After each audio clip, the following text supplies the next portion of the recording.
आप सभी का बहुत बहुत स्वागत है। उम्मीद है कि आप सभी स्वस्थ मस्त जबरदस्त होंगे और अपने आने वाले एग्जाम की बहुत ही बढ़िया तरीके से प्रिपरेशन कर रहे हैं। ठीक है, तो उसी श्रृंखला में हम स्टार्ट करते हैं यूपी पुलिस कांस्टेबल सामान्य ज्ञान की आपका आज का सेशन, आज की क्लास। तो सभी के सभी आराम से ध्यान से पढ़ें, क्योंकि जो भी पॉइंट्स एग्जाम में आएंगे ऐसा जरूरी नहीं होता है कि जो आप क्वेश्चन पढ़े वही question as it is repeat कर दिया जाए। कभी कभार क्या होता है, ज्यादातर आपको जो यहाँ पर क्वेश्चन समझाए जाते हैं वो पूरे समझाए इसीलिए जाते हैं, इतना ज्यादा एक्सप्लेनेशन आपको इसीलिए प्रोवाइड किया जाता है कि कोई भी क्वेश्चन उससे रिलेटेड पूछा जाए तो आप वहां पर उत्तर दे पाए, आपको परेशानी वहां पर ना हो। ठीक है, तो जब टीचर एक्सप्लेनेशन देता है यहाँ पर क्वेश्चन का तो उसको बढ़िया तरीके से आपको पेशेंस के साथ सुनना समझना चाहिए। चलिए, पहला प्रश्न आज का हमारा है कि कुतुब मीनार का निर्माण किसने पूर्ण कराया। कुतुब मीनार का निर्माण किसने पूर्ण करवाया, ये पूछा गया है। जहांगीर ने, शाहजहां ने, कुतुबुद्दीन ऐबक ने, इल्तुतमिश ने। अब ये तो एक ऐसा प्रश्न है जो एग्जाम में पूछा भी जाता है और जो सरल भी है। ठीक है, ये एग्जाम में पूछा भी जाता है और ये सरल भी है, ये भी ध्यान रखिएगा। ऐसा तो है नहीं कि ये बहुत टफ है। मेडोल हिस्ट्री का बढ़िया प्रश्न है, जल्दी से बताएं। तो जहांगीर ने, तो जहांगीर का तो नाम यहां पर नहीं आना चाहिए। कुतुब मीनार जहांगीर से रिलेटेड तो नहीं है, शाहजहां से रिलेटेड नहीं है, इल्तुतमिश से संबंधित है। लेकिन इल्तुतमिश ने इसका अगर पूछा जा गया है आपसे क्या कि भाई इसका निर्माण किसने पूर्ण करवाया, तो निर्माण पूर्ण करवाया है किसने, इल्तुतमिश ने इसका निर्माण पूर्ण करवाया था। किसने, इल्तुतमिश ने इसका निर्माण पूर्ण करवाया था। बनवाया, शुरुआत किसने की थी, कुतुब मीनार की नींव किसने रखी, नींव रखी थी किसने, कुतुबुद्दीन ऐबक ने। ठीक है, इन्हीं के नाम पर इसको कुतुब मीनार कहा गया, इन्हीं के नाम पर इसको कुतुब मीनार कहा गया। इसकी नींव रखी थी किसने, कुतुबुद्दीन ऐबक ने, जिनका शासन कब से कब तक रहा था, 1206 से लेकर 1210 के बीच इनका शासन रहा था। चौगान खेलते हुए कुतुबुद्दीन ऐबक की घोड़े से गिरकर मृत्यु हो गई थी, ये भी ध्यान रखिएगा। ठीक है, और यहां पर आपको एक चीज और याद रखनी है, जब हम इल्तुतमिश की बात कर रहे हैं तो इन्होंने बाद में क्या किया था, कुतुब मीनार का निर्माण पूरा किया था। निर्माण पूर्ण किसने किया, पूर्ण किया इल्तुतमिश ने। इसके बाद जब फिरोज शाह तुगलक आते हैं, ठीक है, मोहम्मद बिन तुगलक, तुगलक वंश जब आता है, तुगलक डायनेस्टी जब आती है, तो तुगलक वंश में पहले मोहम्मद बिन तुगलक आते हैं, फिर उसके बाद आते हैं फिरोज शाह तुगलक। फिरोज शाह तुगलक के टाइम क्या होता है, एक घटना घटित होती है कि जो इसकी तीसरी मंजिल होती है, ठीक है, जो इसकी तीसरी मंजिल होती है उसमें क्या होता है, उसमें आग लग जाती है। तीसरी जो मंजिल है, तीसरी चौथी, तो उसमें आग लगा जाती है, स्पेशली चौथी मंजिल में। तो वो काम कौन करता है, फिरोज शाह तुगलक।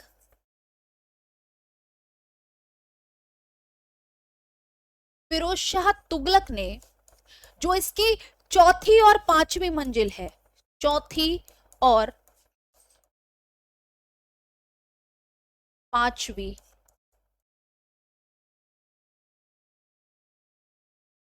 मंजिल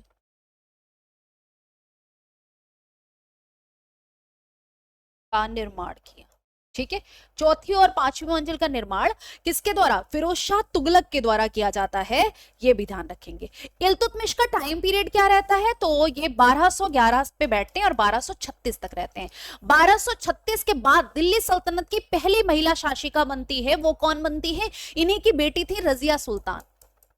ठीक है, रजिया सुल्तान ये बैठती हैं और इनकी हत्या कर दी जाती है कैथल में। 4 साल के लिए बैठती हैं और इनकी हत्या कर दी जाती है कैथल में, ये भी ध्यान रखिएगा।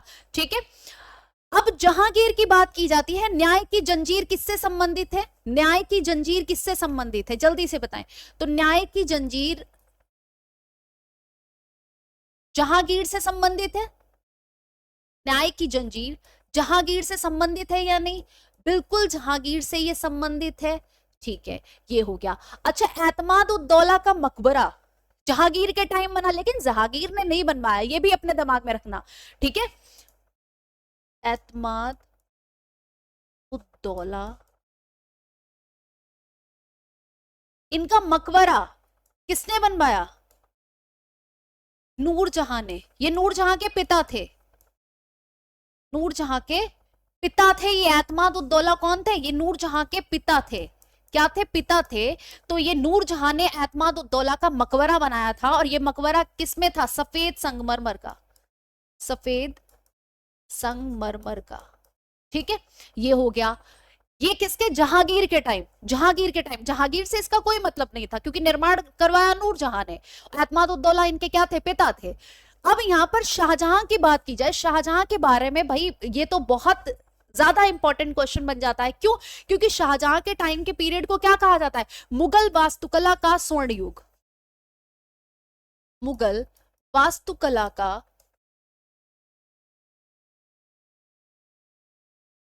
स्वर्ण युग कहा जाता है। किसको? शाहजहां के काल को मुगल वास्तुकला का स्वर्ण युग। क्यों? क्योंकि भाई ताजमहल कब बना है? ताजमहल जो इन्होंने अपनी बेगम की याद में बनाया है, ये कब बना है? शाहजहां ने ही तो बनवाया है। इसका निर्माण किसने करवाया? ताजमहल ने। आगरा की मोती मस्जिद का निर्माण किसने करवाया है? शाहजहां ने करवाया है। इसके अलावा हम बात करें तो याद रखना, जो दिल्ली का लाल किला है, दिल्ली की जामा मस्जिद है, उसका निर्माण किसने करवाया है? उसका निर्माण भी यहां पर ध्यान रखना, शाहजहां की जब हम बात कर रहे हैं, दिल्ली का लाल किला, जामा मस्जिद और आगरा की मोती मस्जिद, आगरा की मोती मस्जिद, उसका निर्माण भी शाहजहां ने करवाया है। तो शाहजहां के समय को मुगल वास्तुकला का स्वर्ण युग कहा जाता है, मुगल काल में। ये ध्यान रखेंगे, ठीक है। इंपॉर्टेंट क्वेश्चंस यहां से पूछे जा सकते हैं, इसलिए ये बहुत ही इंपॉर्टेंट प्रश्न था आपके लिए, ठीक है। ये बहुत ही इंपॉर्टेंट प्रश्न था, ये भी ध्यान रखना है। अच्छा, श्रीनगर में जो जम्मू कश्मीर के श्रीनगर में जो शालीमार बाग है, उसका निर्माण जहांगीर ने करवाया है, ठीक है। जब जहांगीर की बात की जाएगी तो शालीमार बाग, शालीमार बाग याद रखना, जो कि कहां है? जो श्रीनगर में है, जम्मू कश्मीर के। और इसके अलावा न्याय की जंजीर, ठीक है। इसके अलावा न्याय की जंजीर, ये दो चीजें जहांगीर से संबंधित हैं, जो कि महत्वपूर्ण है, जो आपसे पूछी जा सकती हैं। बाकी आप सारे पॉइंट्स जो है वो याद करने की कोशिश करेंगे, बहुत ही सिंपल है, आप याद कर सकते हैं। कांग्रेस का प्रथम बार विभाजन कब हुआ? जब कांग्रेस स्थापित होती है। अच्छा, कांग्रेस की स्थापना कब हुई? कोई बता सकता है? और कब हुई? किसके टाइम पर हुई? किसने की? बताइए, जल्दी बताएंगे। यहां पर कौन सा ऑप्शन आपका करेक्ट हो सकता है? कांग्रेस की स्थापना कब हुई? किसके समय पर हुई? कौन अध्यक्ष था? ये छोटे छोटे प्रश्न आपसे पूछे जाते हैं, जल्दी से बताएं। कांग्रेस की स्थापना कहां पर होती है? 1885 में होती है, ये पता है। एओ ह्यूम ने की, ये पता है। लॉर्ड डफरिन नाम सुना है कांग्रेस से संबंधित? सुना है या नहीं? उस टाइम कौन था? डफरिन थे। कहां पर हुई? मुंबई में हुई। किस कॉलेज में हुई? ये सब कुछ आपसे पूछा गया है घुमा फिरा के, तो इसको मतलब इतना तो सबको पता होना चाहिए। कांग्रेस की स्थापना कब हुई? तो स्थापना जरूर याद रखना, 28 दिसंबर 1885 में। कहां पर हुई? मुंबई में, ठीक है। पहले क्या था? पहले बॉम्बे था। पहले क्या थे? पहले बॉम्बे था बेटा। और कौन से कॉलेज में? गोकुलदास तेजपाल संस्कृत विद्यालय, ठीक है। गोकुलदास तेजपाल संस्कृत कॉलेज में, ठीक है। अब यहां के एक अधिकारी थे, एओ ह्यूम, ठीक है। इनका पूरा नाम जो है वो एलन ऑक्टेवियन ह्यूम, ठीक है। एलन ऑक्टेवियन ह्यूम, कई बार इनका पूरा नाम भी पूछा गया है। एलन ऑक्टेवियन ह्यूम इनका पूरा नाम है। इन्होंने की थी, ठीक है। किसने की थी? इन्होंने की थी, ये भी ध्यान रखना है। इस समय वायसराय कौन था? 1885 के टाइम वायसराय कौन था? Lord Dufferin. वायसराय कौन था? लॉर्ड डफरिन इस टाइम वायसराय थे। कौन था? लॉर्ड डफरिन इस टाइम वायसराय थे। यहां पर कांग्रेस के पहले अध्यक्ष कौन थे? कांग्रेस के पहले अध्यक्ष कौन थे? व्योमेश चंद्र बनर्जी, जिन्हें WC बनर्जी कहते हो। पहले अध्यक्ष कौन थे? पहले अध्यक्ष कांग्रेस के कौन थे? तो व्योमेश चंद्र बनर्जी, ये क्या थे, कांग्रेस के पहले अध्यक्ष थे। ठीक है, तो ये तो कांग्रेस के बारे में बात हो गई, ये तो कांग्रेस के बारे में बात हो गई कि कांग्रेस की स्थापना कब हुई, कहां पर हुई, कैसे हुई, कौन उस टाइम वायसराय था, कौन उस टाइम पहला अध्यक्ष था। ठीक है, कांग्रेस का प्रथम बार विभाजन कब होता है, पहली बार कांग्रेस में विभाजन होता है और वो कब होता है, तो वो 1907 में होता है। कब होता है, कांग्रेस का जो सूरत अधिवेशन होता है, कांग्रेस का सूरत अधिवेशन 1907 में होता है। और यहां पर जो कांग्रेस है उसमें गरम दल और नरम दल, हम कह सकते हैं उदारवादी और उग्रवादी, दो दल बन जाते हैं, कांग्रेस का विभाजन हो जाता है। अध्यक्ष कौन होते हैं, 1907 के कांग्रेस अधिवेशन की अध्यक्षता किसके द्वारा की जाती है, रास बिहारी बोस के द्वारा। ठीक है, लिख लो कौन होता है, रास बिहारी बोस इसके अध्यक्ष होते हैं। रास बिहारी बोस इसकी अध्यक्षता करते हैं। किसकी, जो कांग्रेस का 1907 में अधिवेशन होता है, इसकी अध्यक्षता रास बिहारी बोस के द्वारा की जाती है। 1909 में ऐसा क्या खास होता है, 1909 में 34वां, अगर हम बात करें 34वां कांग्रेस अधिवेशन होता है। ठीक है, 34वां कांग्रेस अधिवेशन होता है जिसकी अध्यक्षता मोतीलाल नेहरू करते हैं। और 1909 में भारत शासन अधिनियम आता है 1909 का, जिसे मॉर्ले मिंटो सुधार भी कहा जाता है। मॉर्ले मिंटो सुधार, मॉर्ले मिंटो अधिनियम भी कहा जाता है। ठीक है, 1909 में मॉर्ले मिंटो अधिनियम आता है। सांप्रदायिकता, ठीक है, सांप्रदायिकता के आधार पर पहला निर्वाचक मंडल जो है वो मतलब इसमें क्या किया जाता है, इसमें मुस्लिमों के लिए निर्वाचक क्षेत्र जो है पृथक कर दिया जाता है। ठीक है, तो यहां पर मॉर्ले मिंटो जरूर याद रखिएगा, मॉर्ले मिंटो। ठीक है, ये इसलिए याद रखना है कि ये 1909 के जो भारत शासन अधिनियम आता है उसमें, और 34वें जो कांग्रेस अधिवेशन होती है उसकी अध्यक्षता कौन करता है, मोतीलाल नेहरू करते हैं। इसके बाद 1919 में आपको याद होगा, 1919 में क्या होता है, केंद्र में क्या होता है,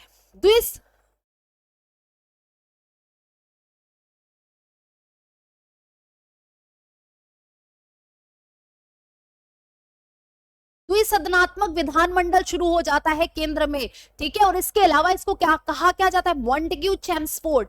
ठीक है, मॉन्टेग्यू चैम्सफोर्ड, दो लोग यहां पर याद रखिएगा, मॉन्टेग्यू चैम्सफोर्ड, मॉन्टेग्यू चैम्सफोर्ड। ठीक है, ये जरूर ध्यान रखना। 1935 का भारत शासन अधिनियम आपको पता ही है, बहुत बहुत महत्वपूर्ण है। इससे हमारे संविधान में आधे से ज्यादा चीजें ली गई हैं। जो आप कहेंगे सर्वोच्च न्यायालय की हमारे यहाँ स्थापना होती है, आरबीआई की स्थापना होती है, इसी के बाद होती है। अच्छा, सर्वोच्च न्यायालय की स्थापना कब होती है, सर्वोच्च न्यायालय की स्थापना प्रथम बार कब होती है, सर्वोच्च न्यायालय की स्थापना प्रथम बार कब होती है, मैंने पूछा, तब आपका आंसर क्या होगा। सुप्रीम कोर्ट की स्थापना पहली बार कब होती है, आरबीआई की स्थापना कब होती है, रिजर्व बैंक ऑफ इंडिया जिसे कहते हो उसकी स्थापना कब हुई थी। दोनों क्वेश्चन के आंसर कमेंट सेक्शन में जरूर दीजिएगा, क्योंकि ऐसा नहीं कि आप पहली बार पढ़ रहे हैं, ये सब आपको कुछ नहीं आता, ऐसा कुछ भी नहीं है। यहां पर फिलहाल करेक्ट आंसर आपका क्या है, यहां पर करेक्ट आंसर 1907 है। निदेशक तत्व में उल्लिखित अनुदेश पत्र से मिलते जुलते हैं, निदेशक तत्व में उल्लिखित जो अनुदेश पत्र हैं वो किससे मिलते जुलते हैं, भारतीय परिषद अधिनियम 1909 से, भारत सरकार अधिनियम 1919 से, भारत सरकार अधिनियम 1935 से, भारतीय स्वतंत्रता अधिनियम 1947। भारतीय स्वतंत्रता अधिनियम 1947 तो नहीं होगा, ये अगर आपको पता हो ना हो तो मैं बता दूं, ये तो नहीं है। भारतीय परिषद अधिनियम 1909 में जो आता है मॉर्ले मिंटो सुधार जिसे कहा जाता है, जिसमें पहली बार मुस्लिमों के लिए अलग निर्वाचक मंडल की व्यवस्था की गई थी, तो ऐसा भी नहीं है। ठीक है, भारत सरकार अधिनियम 1919 है सही क्या, नहीं जी, ये भारत सरकार अधिनियम 1935 से मिलता जुलता है। जो निदेशक तत्व उल्लिखित है ये भारत सरकार अधिनियम 1935 के अनुदेशन पत्र से मिलते जुलते हैं। डीपीएसपी जिन्हें आप कहते हो, इंग्लिश में डीपीएसपी कहते हो, शॉर्ट में directive principle of state policy. ठीक है, directive principle of state policy.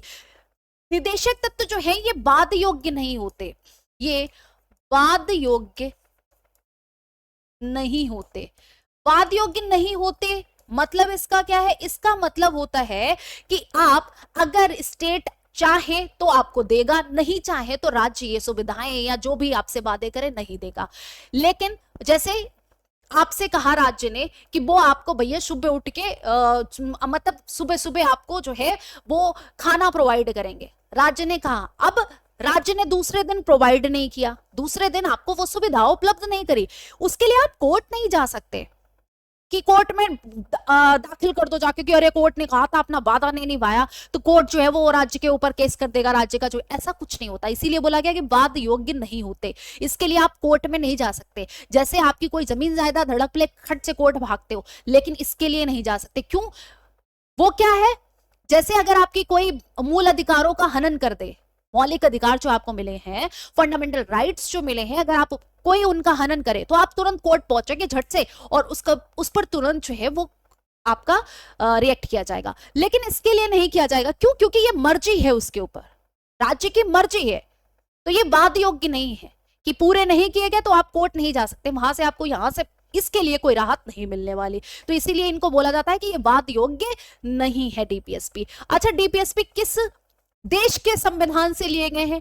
DPSP किस देश के संविधान से लिए गए हैं? तो आयरलैंड से हमारे संविधान में लिए गए हैं। ये आयरलैंड से आए हैं और हमारे संविधान में लिए गए हैं। किस भाग में है? भाग की बात की जाए तो भाग इसका चौथा है, फोर्थ पार्ट है। आर्टिकल्स की बात की जाए या अनुच्छेद की बात की जाए, जो 36 से 51 तक डीपीएसपी है, 36 से 51 तक डीपीएसपी है, ये भी ध्यान रखिएगा, ठीक है।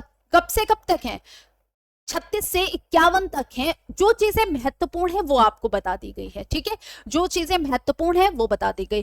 कुछ डीपीएसपी जो है वो इंपॉर्टेंट है, उनके आर्टिकल्स आपको पता होना चाहिए, उनके आर्टिकल्स आपको पता होना चाहिए। जैसे 36 to 51 आपके डीपीएसपी आते हैं जो आयरलैंड से लिए गए हैं, पार्ट 4 है, वाद योग्य नहीं है, ठीक है। अब इसमें कुछ आपको पता होने चाहिए आर्टिकल्स भी जो उसमें पूछे जाते हैं, ठीक है, जो उसमें पूछे जाते हैं तो उनका आपको नॉलेज होना चाहिए, ठीक है।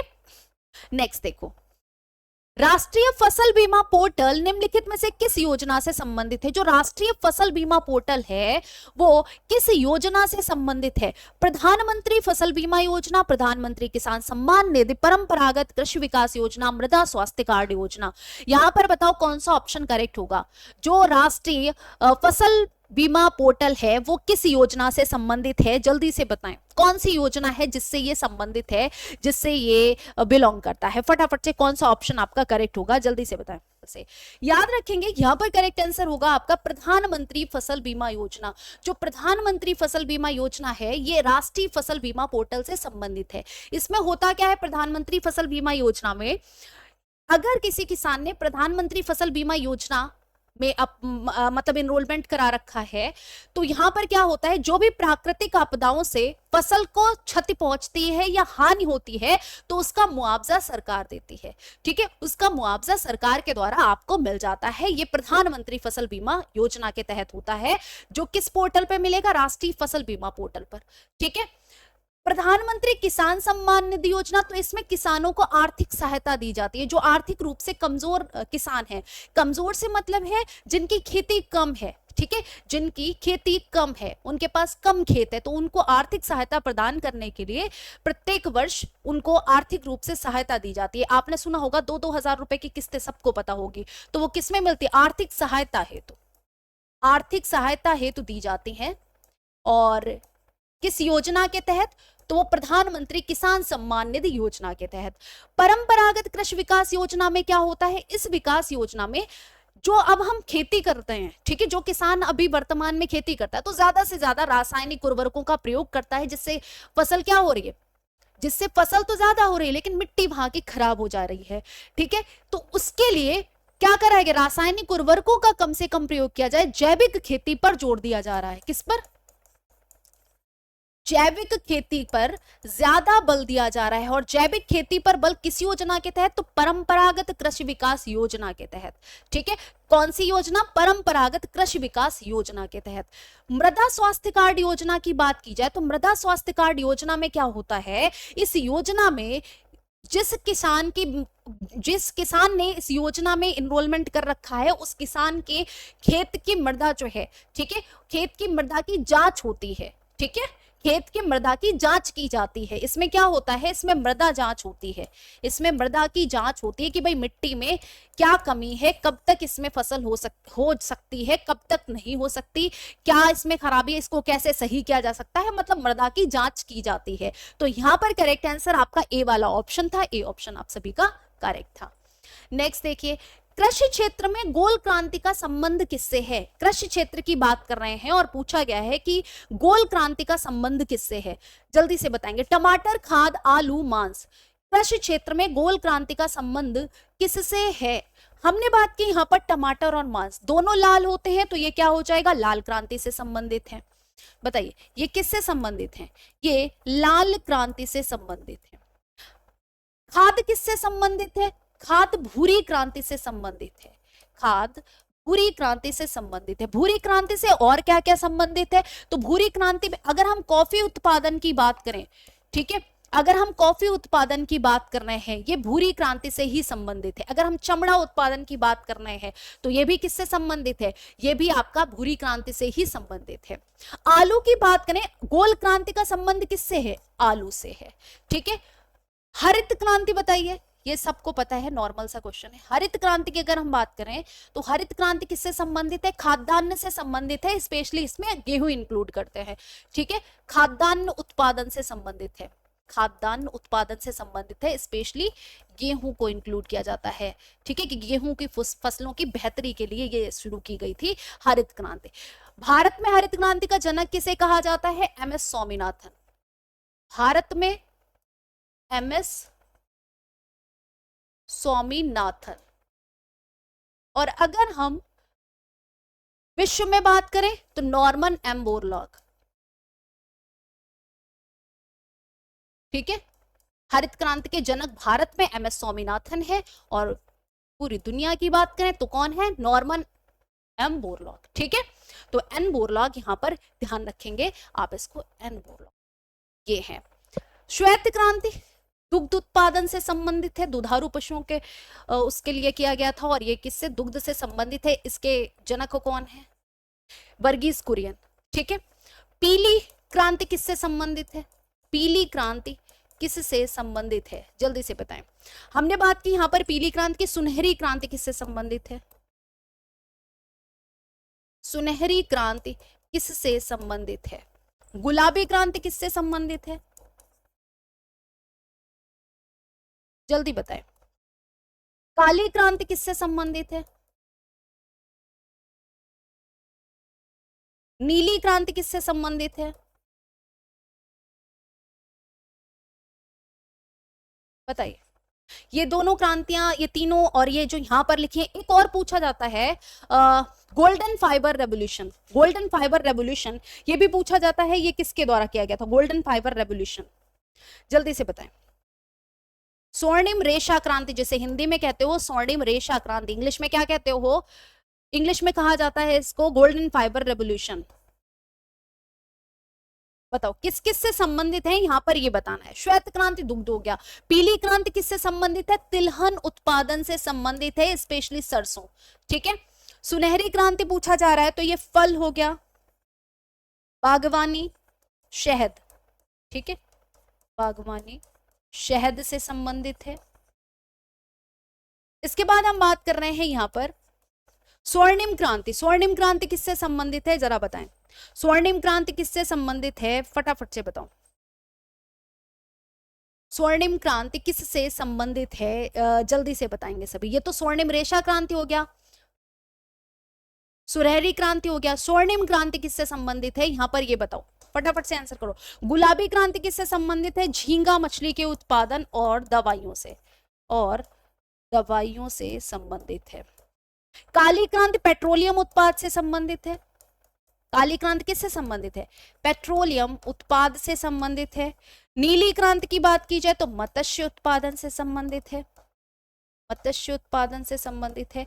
तो ये आपकी इंपॉर्टेंट क्रांतियां हैं, और किससे संबंधित है ये भी आपको पता चलनी चाहिए, होना चाहिए कि कौन सी क्रांति किससे संबंधित है, किस क्षेत्र से रिलेट कर रही है। मैंने पूछा स्वर्णिम क्रांति, ये तो है आपका, एक होता है स्वर्णिम रेशा क्रांति, स्वर्णिम रेशा क्रांति, ये किससे संबंधित है? तो ये जूट उत्पादन से संबंधित है, ठीक है, ये जूट उत्पाद से संबंधित है। किससे? जूट उत्पाद से संबंधित है। अब आपसे प्रश्न है स्वर्णिम क्रांति किससे संबंधित है? फटाफट से आंसर करेंगे। नेक्स्ट देखो, अधिकारियों में से कौन डंपिंग रोधी एंटी डंपिंग की जांच करता है? अंतरराष्ट्रीय भागीदारी के लिए महानिदेशक, आंतरिक सुरक्षा के लिए महानिदेशालय, सूचना विज्ञान के लिए महानिदेशालय, या व्यापार उपचार महानिदेशालय? यहां पर कौन सा ऑप्शन आपका करेक्ट होगा?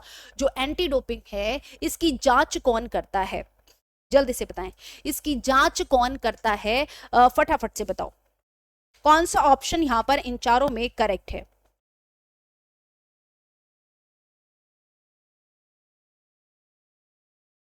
सूचना विज्ञान के महानिदेशालय के द्वारा किया जाता है। बताओ। तो यहां पर आप कहेंगे डंपिंग, जो एंटी डोपिंग की जांच करता है वो कौन है? व्यापार उपचार महानिदेशालय। कौन है? व्यापार उपचार महानिदेशालय। अब ये किसके अंतर्गत कार्य करता है? ये वाणिज्य एवं उद्योग मंत्रालय,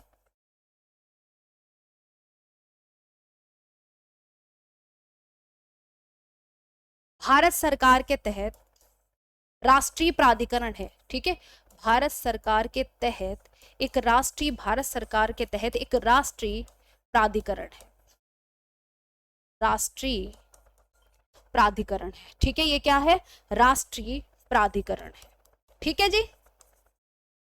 चलो, ये हो गया कि व्यापार उपचार महानिदेशालय, और व्यापार उपचार महानिदेशालय किसके अंतर्गत आ रहा है? तो ये वाणिज्य एवं उद्योग मंत्रालय भारत सरकार के तहत एक राष्ट्रीय प्राधिकरण है। आई होप आपको ये समझ में आ गया होगा, ठीक है। देखो जीके जीएस आप सभी के लिए बहुत महत्वपूर्ण है, तो इसको जितना एक्सप्लेनेशन के साथ पढ़ेंगे वो आपके लिए ज्यादा बेनिफिशियल रहेगा। जनसांख्यिकी संक्रमण मॉडल का प्रथम चरण किसके द्वारा वर्णित है? मतलब उसमें प्रथम चरण में क्या वर्णन किया गया है?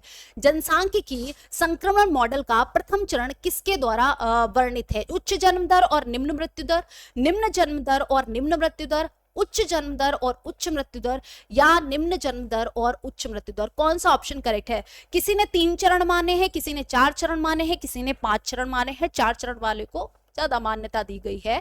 अब यहां पर पहले चरण की बात की गई है। पहले चरण में क्या है जल्दी से बताएं? उच्च जन्म दर और उच्च मृत्यु दर। और लास्ट कौन सा है? चौथा चरण। चौथा चरण में क्या है दिखाया गया? चौथा चरण में बताया गया है कि जन्म दर और मृत्यु दर दोनों निम्न, जन्म दर और मृत्यु दर दोनों निम्न, और दोनों उच्च किसमें? दोनों प्रथम मॉडल में।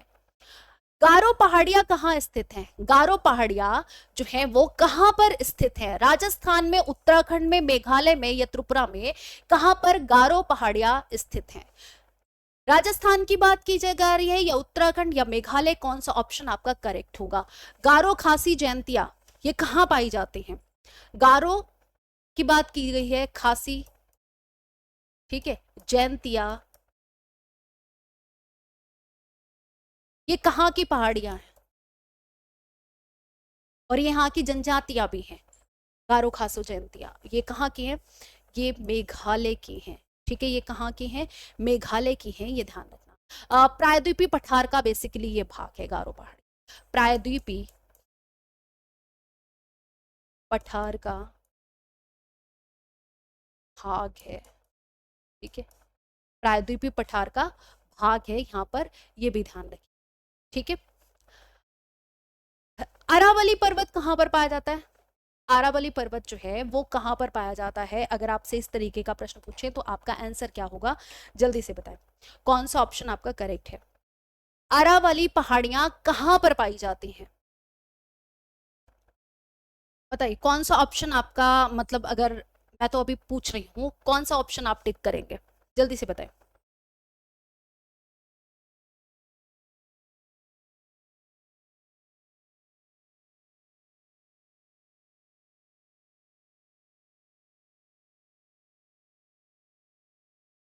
अरावली पहाड़ियों की अगर हम बात करें, अरावली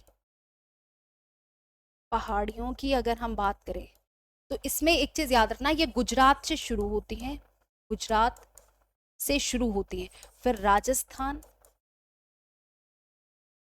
हरियाणा और नई दिल्ली तक। कहाँ तक?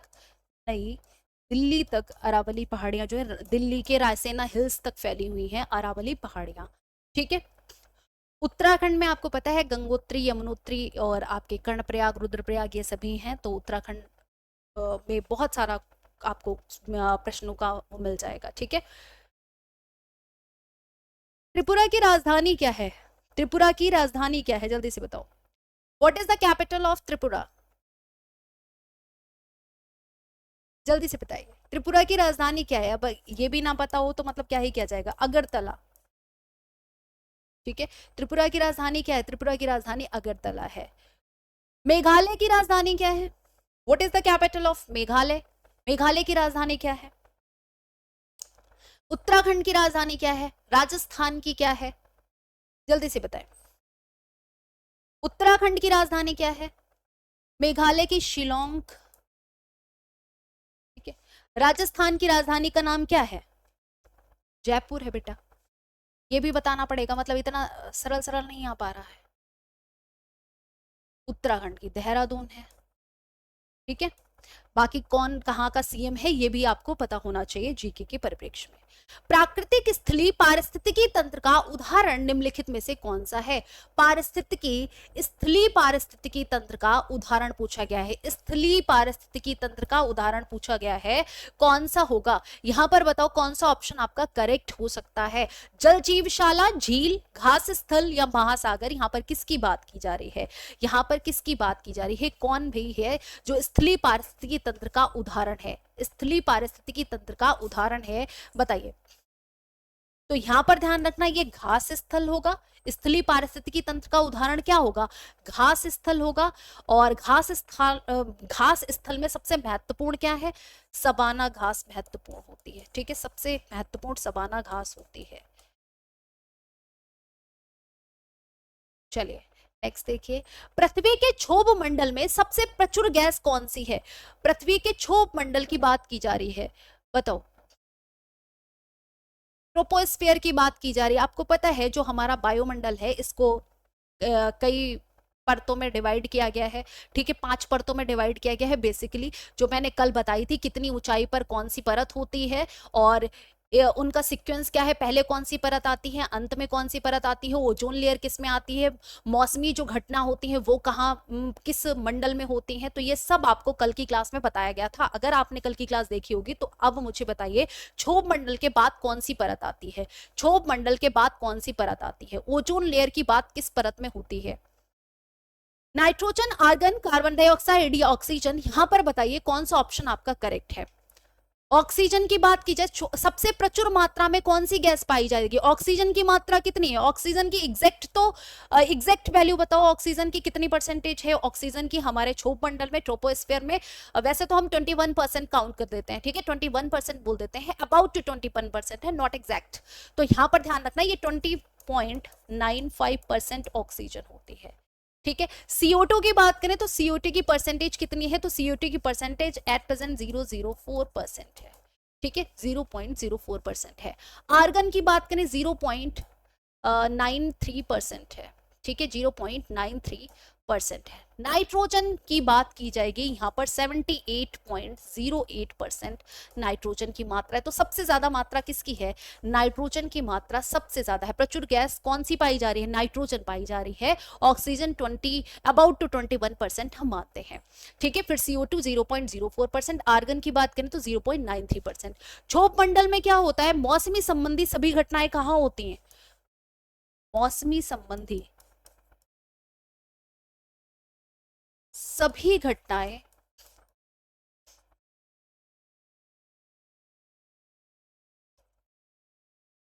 क्षोभ मंडल में होती हैं। जैसे आपका बादल, बारिश, ये यही है। ठीक है, बादल वगैरह बनना, बारिश वगैरह बनना यही पर होता है। करेक्ट,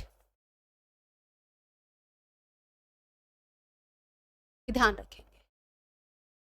चलिए, ये हो गया आपका पृथ्वी के क्षोभ मंडल। तो ये ध्यान रखना, क्षोभ मंडल के बाद कौन सी परत आती है?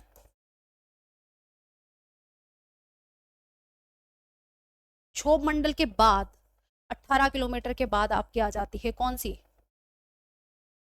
स्ट्रेटोस्फीयर, जिसे आप कहते हो क्या? समताप मंडल। या और इसको इंग्लिश में क्या कहते हो, जल्दी से बताओ, इसको इंग्लिश में क्या कहते हो? क्षोभ मंडल के बाद कौन सी आती है?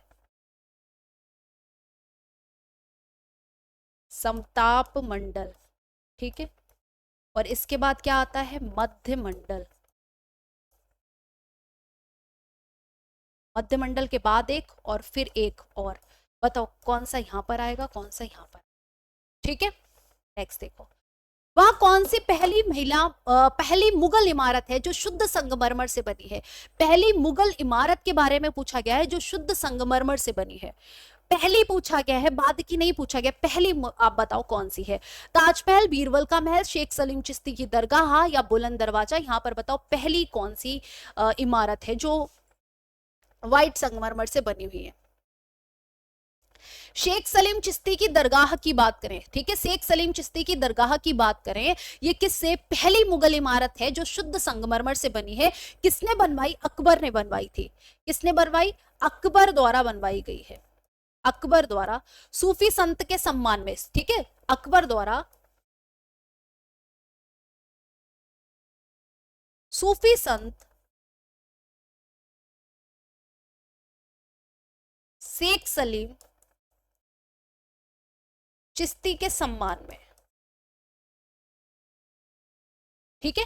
ये पहली है, ये ध्यान रखना, पहली मुगल इमारत है। ये कौन सी इमारत है? पहली मुगल इमारत है। इसके बाद हम बात करें बुलंद दरवाजा। विश्व का सबसे ऊंचा प्रवेश द्वार कौन सा है? विश्व का सबसे ऊंचा प्रवेश द्वार कौन सा है? तो विश्व का सबसे ऊंचा प्रवेश द्वार बुलंद दरवाजा है, ठीक है। कब बनवाया, किसने बनवाया? अकबर द्वारा इसका निर्माण करवाया। किसने? अकबर ने 1573 में गुजरात विजय, ठीक है, गुजरात विजय के उपलक्ष्य में बनवाया। गुजरात विजय के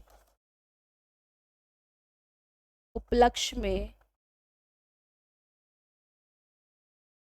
बनवाया था इसको, बुलंद दरवाजा को, ठीक है, बुलंद दरवाजा को।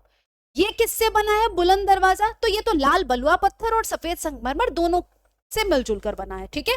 लाल बलुआ पत्थर और सफेद संगमरमर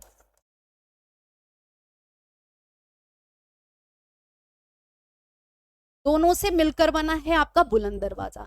बीरबल का महल की बात की जाए, ये किसने बनवाया था? तो अकबर ने ही बनवाया था, अकबर द्वारा बनवाया गया। बीरबल, बीरबल थे ही नहीं कि इसमें नवरत्नों में एक थे, तो अकबर द्वारा बनवाया गया।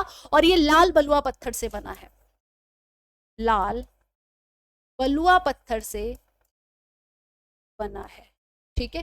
ताजमहल की बात की जाए तो ये मकराना से लाए गए सफेद संगमरमर से बना है, ठीक है, मकराना से लाए गए सफेद संगमरमर से बना है, ये ध्यान रखना, ठीक है। कहां से? मकराना से लाए गए सफेद संगमरमर से बना है ताजमहल, जो शाहजहां के टाइम पर बना है, शाहजहां ने बनवाया है। मकराना राजस्थान में है जहां पर सफेद संगमरमर मिलता है, ये सफेद संगमरमर से बना हुआ है, ठीक है। उन्होंने अपनी बेगम की याद में बनाया था ताजमहल, करेक्ट है जी, ये समझ में आ गया होगा। और बुलंद दरवाजों को भव्यता का द्वार भी कहा जाता है। भव्यता का द्वार किसे कहा जाता है? अगर प्रश्न पूछ लिया जाए तो आपका आंसर क्या होगा? बुलंद दरवाजा को कहा जाता है। किसको कहा जाता है? बुलंद दरवाजा को कहा जाता है। नेक्स्ट देखिए, 1932 में अखिल भारतीय हरिजन संघ की स्थापना किसने की थी? अखिल भारतीय हरिजन संघ की पूछी गई है, स्थापना किसने की थी? बी आर अंबेडकर साहब ने, महात्मा गांधी ने, ज्योतिबा फुले ने या श्री नारायण गुरु ने? किसने अखिल भारतीय हरिजन संघ की स्थापना की थी? यहां पर आपको ये आंसर बताना है, जल्दी से बताएं। तो 30 सितंबर 1932 को 1932 को, जब इन्होंने असहयोग आंदोलन वापस ले लिया था। 12 फरवरी 1932 को जब असहयोग आंदोलन वापस ले लिया जाता है, तो ये क्योंकि चौरा चौरी कांड हो चुका होता है, तो ये बहुत दुखी होते हैं महात्मा गांधी जी। उसके बाद ये असहयोग आंदोलन वापस ले लेते हैं और उसके बाद ये हरिजनों के ध्यान पर ज्यादा, मतलब हरिजनों पे अपना ध्यान ज्यादा देने लगते हैं। उसी के बाद 30 सितंबर 1932 में क्या करते हैं, ये दलित वर्ग के उत्थान के लिए, दलित वर्ग के उत्थान के लिए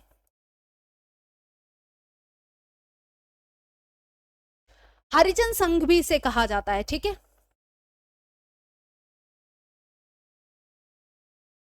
राष्ट्रीय हरिजन संघ या अखिल भारतीय हरिजन संघ की यहां पर लिखी है स्थापना की किसने की, महात्मा गांधी ने की। किसके द्वारा की जाती है, महात्मा गांधी जी के द्वारा की जाती है। अच्छा, ज्योतिबा फुले ने किसी ऐसी फेमस उसका भाई वो किया हो, बताइए, स्थापना की हो, जल्दी से बताइए। श्री नारायण गुरु द्वारा क्या, डॉक्टर बी आर अम्बेडकर संविधान के जनक कहे जाते हैं, संविधान के पिता, संविधान के माता, इन्हीं को माना जाता है, डॉक्टर बी आर अम्बेडकर साहब को। और डॉक्टर बी आर अम्बेडकर ने बौद्ध धर्म ग्रहण कर लिया था, आपको पता होगा, मरने के पहले इन्होंने बौद्ध धर्म, अंत में क्या किया था, अंत में बौद्ध धर्म ग्रहण कर लिया था,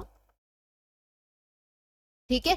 मरने के बाद इनको भारत रत्न से सम्मानित भी किया गया, मरणोपरांत भारत रत्न से सम्मानित है बी आर अम्बेडकर साहब, मरणोपरांत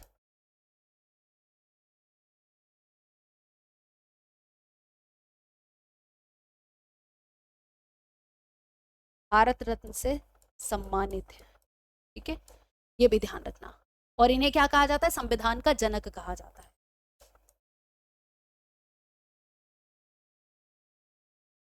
जनक। प्रारूप समिति के अध्यक्ष थे।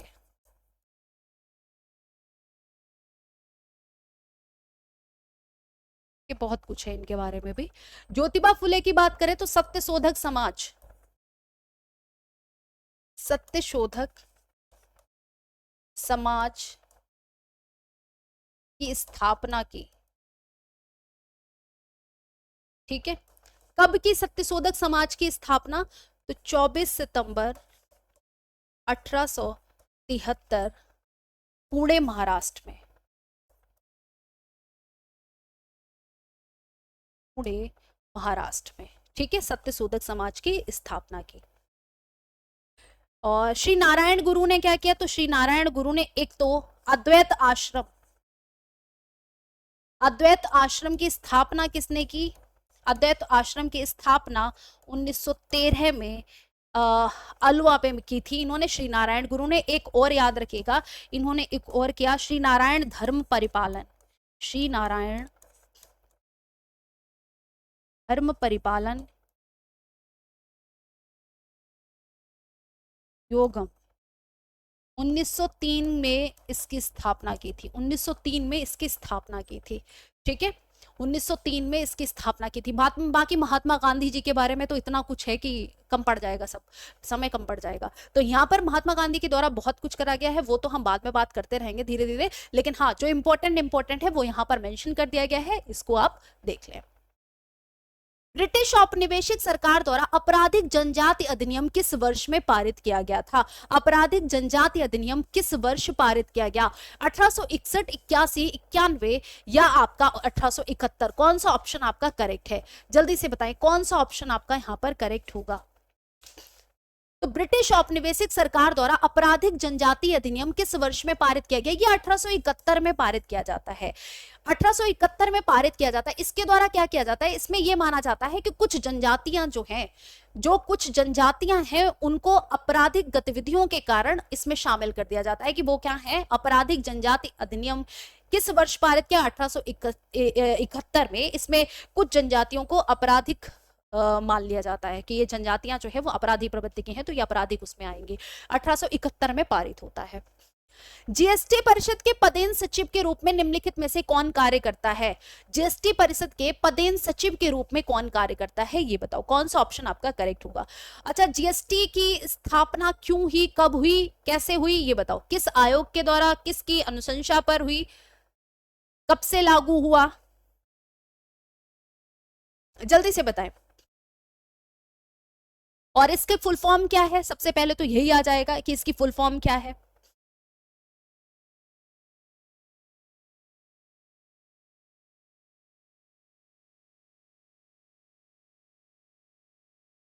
जल्दी से बताओ।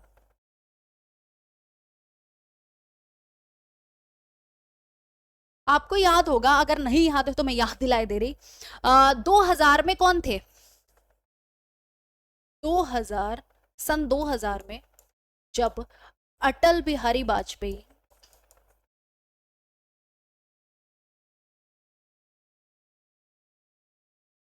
प्रधानमंत्री होते हैं, जब अटल बिहारी वाजपेयी, तो इनकी अनुशंसा पर एक समिति गठित की जाती है, केलकर समिति। केलकर समिति गठित की जाती है, ठीक है, जीएसटी के लिए। इसी की अनुशंसा पर आगे जाके जीएसटी की स्थापना होती है। गुड्स एंड सर्विस टैक्स, ठीक है। लागू कब हुआ जीएसटी? लागू कब हुआ? जल्दी, जीएसटी लागू कब हुआ?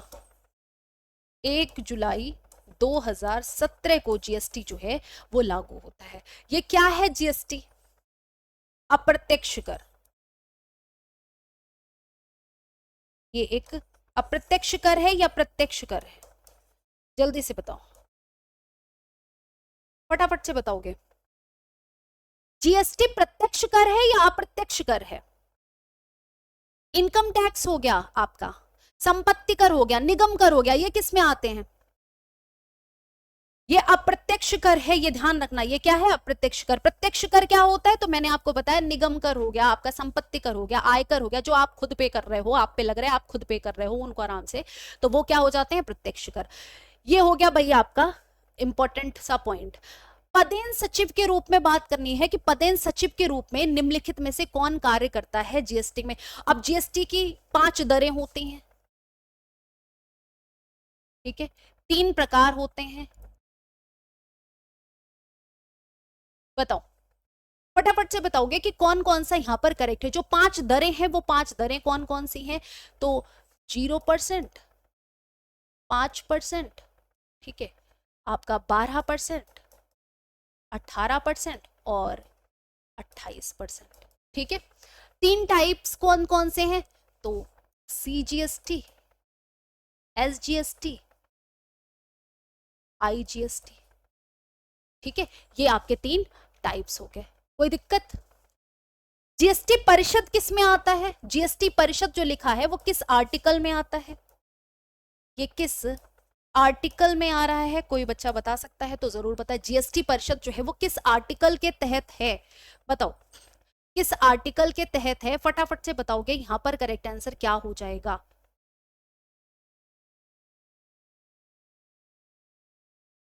आर्टिकल 279A(1) के तहत राष्ट्रपति द्वारा, ठीक है, ये वो होता है। और कौन से संशोधन के द्वारा? 101वें कॉन्स्टिट्यूशनल अमेंडमेंट एक्ट के द्वारा शामिल किया गया, ठीक है। 101वां संविधान संशोधन होता है, उसके द्वारा 2016 में जो होता है उसके द्वारा ये शामिल किया गया, ठीक है, 2016 में ये शामिल किया गया, ठीक है। ये कुछ महत्वपूर्ण चीजें हैं जो मुझे लगता है आपको पता होनी चाहिए, जो मुझे लगता है आपको पता होना चाहिए। अब इसके आंसर पे आते हैं कि भाई इसका आंसर क्या होगा।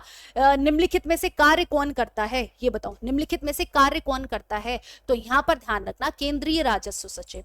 केंद्रीय राजस्व सचिव जो है वो काम करता है। कौन कार्य करता है? केंद्रीय राजस्व सचिव कार्य करता है, ये ध्यान रखना।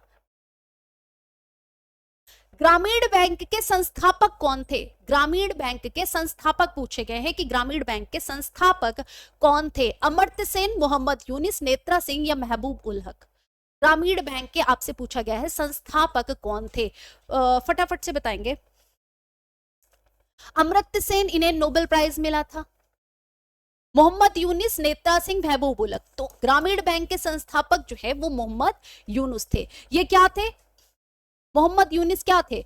ये याद रखना, बांग्लादेशी अर्थशास्त्री थे। बांग्लादेशी अर्थशास्त्री थे, ठीक है। 2006 में इनको नोबेल प्राइज मिला। 2000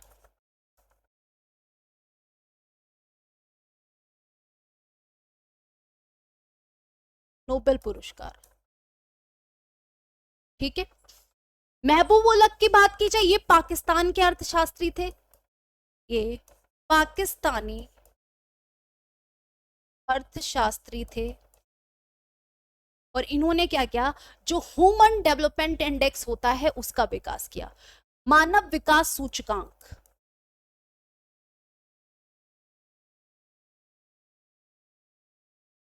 मानव विकास सूचकांक की किसने, ह्यूमन डेवलपमेंट इंडेक्स किसने विकसित किया, तो महबूब उल हक ने किया था। अमर्त्य सेन की बात की जा रही है, तो अमर्त्य सेन के बारे में याद रखना, इन्हें 1998 में आर्थिक विज्ञान में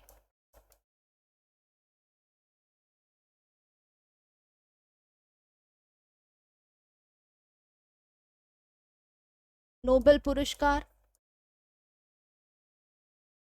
और इन्हें और क्या मिला है, 1999 में भारत रत्न, 1999 में भारत रत्न से सम्मानित है। ठीक है, भारत रत्न से सम्मानित है कौन, अमर्त्य सेन की बात की जा रही है। यहां पर करेक्ट आंसर मोहम्मद यूनिस होगा। ग्रामीण बैंक के संस्थापक कौन थे, तो मोहम्मद यूनिस ग्रामीण बैंक के संस्थापक थे। कौन थे, मोहम्मद यूनुस ग्रामीण बैंक के संस्थापक थे, ये ध्यान रखिएगा। ठीक है, मोहम्मद यूनुस यहां पर आपका करेक्ट है। नेक्स्ट देखिए, भारत में हर वर्षों के बाद कृषि संगणना की जाती है। कितने वर्षों के बाद कृषि संगणना की जाती है, कितने वर्षों के बाद कृषि संगणना की जाती है, 8 वर्षों के बाद, 15 वर्षों के बाद, 10 वर्षों के बाद या 5 वर्षों के बाद। यहां पर करेक्ट आंसर क्या होगा बताइए, तो हर 5 वर्ष के बाद क्या की जाती है, हर 5 वर्ष के बाद ये गणना की जाती है। भारत में हर 5 वर्ष के बाद कृषि संगणना की जाती है। नेक्स्ट देखो, भारतीय निर्यात संगठन परिसंघ, Federation of Indian Export Organisation का मुख्यालय कहां पर स्थित है, तो नई दिल्ली में स्थित है। कहां पर, हेडक्वार्टर जो है वो नई दिल्ली में स्थित है। इसकी स्थापना कब की गई, 1965 में की गई। कब स्थापना की गई, 1965 में इसकी स्थापना की गई। और इसका हेडक्वार्टर कहां है, इसका हेडक्वार्टर दिल्ली में है।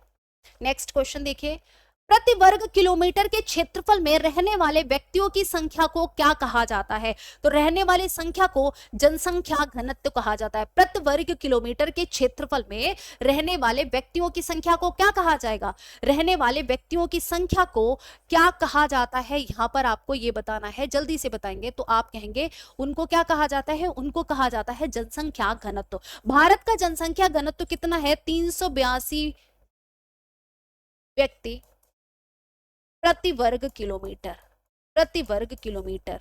ठीक है, ये है आपका जनसंख्या घनत्व भारत का। ठीक है, ये जनसंख्या घनत्व भारत का है। आपको बताना है कि सब भारत में सबसे ज्यादा जनसंख्या घनत्व किस राज्य में है, सबसे कम जनसंख्या घनत्व वाला राज्य कौन सा है, ये आप दोनों के लिए आंसर है।